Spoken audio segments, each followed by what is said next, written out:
La economía pasó a ser una herramienta de poder. En otras palabras, estamos entrando en un nuevo escenario mundial, que muchos analistas lo llaman el hito que marcó el desencadenante fue la guerra entre Rusia y Ucrania. En este nuevo contexto, los aranceles ya no son un instrumento de comercio internacional, sino que pasan a ser un arma de la geopolítica. Por lo tanto, toda la economía global se ve afectada por más de que el conflicto sea muy lejos de donde estás. Durante décadas se pensó que el comercio internacional iba a reemplazar las guerras de una vez por todas. La idea era simple: si los países estaban conectados y dependían económicamente unos de otros, entrar en conflicto era muy costoso. Pero en los últimos años estamos viendo algo muy distinto. Entrar en conflicto pasó a ser la regla y no la excepción. La economía pasó a ser una herramienta de poder. Aranceles, sanciones, eliminación de acuerdos comerciales, todo eso cambió el escenario de juego del mundo. En otras palabras, estamos entrando en un nuevo escenario mundial,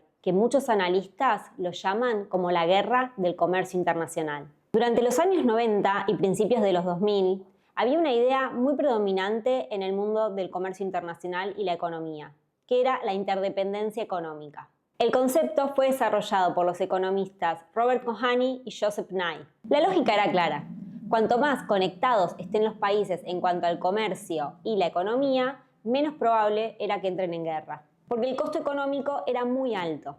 Y durante muchos años, esta teoría se cumplió al pie de la letra. El comercio internacional creció de manera extraordinaria. Según la Organización Mundial de Comercio, el comercio global pasó de 8 billones de dólares en los años 90 a más de 32 billones en la actualidad. Las cadenas productivas se volvieron globales. Un producto puede ser diseñado en Estados Unidos, fabricado en China, empaquetado en Malasia y enviado a la Argentina. Pero con el paso de los años, esta idea empezó a romperse. El hito que marcó el desencadenante fue la guerra entre Rusia y Ucrania. Europa, por ejemplo, dependía estratégicamente de Rusia, ya que el 40% de las importaciones del gas natural venían de ahí. Sin embargo, con el desencadenar de la guerra, tuvo que empezar a tomar medidas, como sanciones, y tuvo que empezar a diversificar sus proveedores de energía para no entrar en una crisis energética. Este conflicto mostró claramente que la interdependencia económica no necesariamente evita las guerras. Otro fenómeno que estamos viendo actualmente es lo que muchos llaman la armamentización de la economía, o en inglés,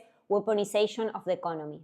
Es decir, utilizar herramientas económicas y del comercio como forma de poder geopolítico. Entre estas herramientas están los aranceles, las sanciones económicas, los acuerdos comerciales y los recursos naturales. Un ejemplo muy claro lo estamos viendo actualmente en la segunda presidencia de Donald Trump. Trump adoptó una forma mucho más transaccional, donde el comercio pasó a ser una herramienta directa de negociación política.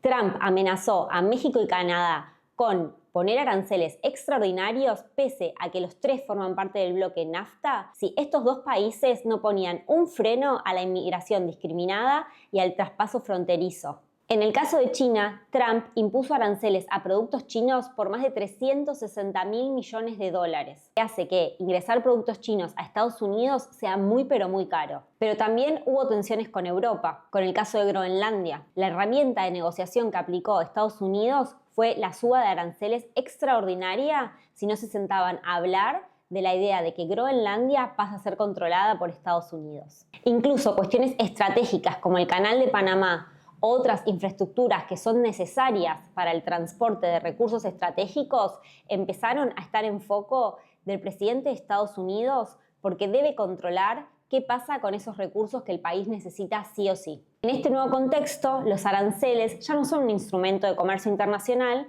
sino que pasan a ser un arma de la geopolítica. Los conflictos armados también dañan muchísimo el comercio internacional, sobre todo porque rompen con algo clave: las cadenas de suministro. Las cadenas de suministro son el sistema que permiten que materias primas, insumos y recursos estratégicos circulen de un país a otro. El impacto en la logística internacional trae muchísimos problemas para los países. Actualmente podemos ver el cierre del estrecho de Hormuz por parte de Irán de manera unilateral, que está afectando a la circulación de energía en todo el mundo. Por el estrecho de Hormuz pasa más del 20% del petróleo que se importa y exporta a nivel mundial. Y esto abastece a países de la Unión Europea, Estados Unidos y también a países de América. Si las cadenas de suministro y la logística no pueden circular, los países dejan de recibir aquellos recursos e insumos que necesitan y sus cadenas de producción se empiezan a frenar. Si suben los precios del petróleo, esto hace que los precios de los fletes internacionales se incrementen y por lo tanto se trasladan los precios de los productos que solemos consumir o que las fábricas necesitan para producir. Por lo tanto, toda la economía global se ve afectada por más de que el conflicto sea muy lejos de donde estás. Las guerras también traen rupturas de acuerdos comerciales y sanciones económicas muy importantes. Recordemos, en el caso de Rusia y Ucrania, la salida del SWIFT por parte de Rusia. Es decir, que las empresas rusas no estaban habilitadas para transferir de manera internacional a otros países. Pero también tenemos que decir que los conflictos que se están dando actualmente en el mundo también han impulsado que se firmen otros acuerdos comerciales. Un ejemplo de esto es el acuerdo entre Mercosur y la Unión Europea, que después de más de 30 años logró firmarse por la necesidad de Europa de abastecerse de insumos y materias primas necesarias para sobrevivir en caso de que la guerra y las crisis que se están desarrollando se sostengan en el tiempo. En este nuevo contexto internacional, algunos recursos pasan a ser realmente estratégicos, entre ellos energía, alimentos y minerales. Uno de los minerales más importantes hoy es el litio, y acá en la región de Sudamérica y Argentina sobre todo, son principales extractores de ese mineral que son necesarios para toda la tecnología mundial e incluso para algunas armas como los drones de guerra. Algunos años atrás, Estados Unidos lanzó iniciativas que buscaban proteger la cadena de suministro de este tipo de minerales como el litio.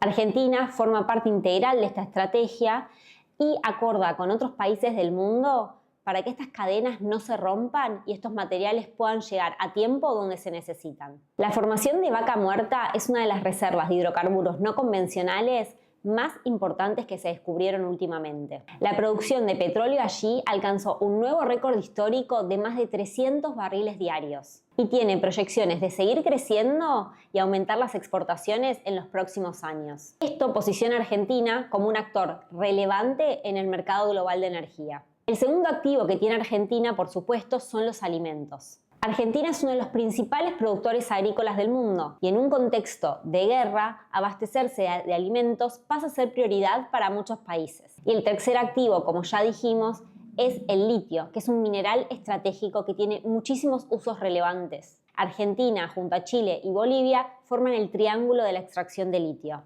En un mundo donde la competencia por hacerse de recursos estratégicos pasa a ser feroz, Argentina tiene una oportunidad histórica. Durante décadas se pensó que el comercio internacional iba a reemplazar las guerras de una vez por todas, que la interdependencia económica iba a hacer que los conflictos entre estados sean cada vez menos probables. Pero lo que estamos viendo hoy es algo muy diferente. Las guerras no desaparecieron y se están incrementando cada día. Y al mismo tiempo la economía pasó a ser un arma de poder y de negociación. Hoy las disputas internacionales no se liberan solo en los campos de batalla. También se disputan en los aranceles, en las sanciones y en las cadenas de suministro. Entender esta dinámica es fundamental para entender el mundo que viene, porque en el siglo XXI, cada vez más, la economía y el comercio se volvieron un arma muy utilizada.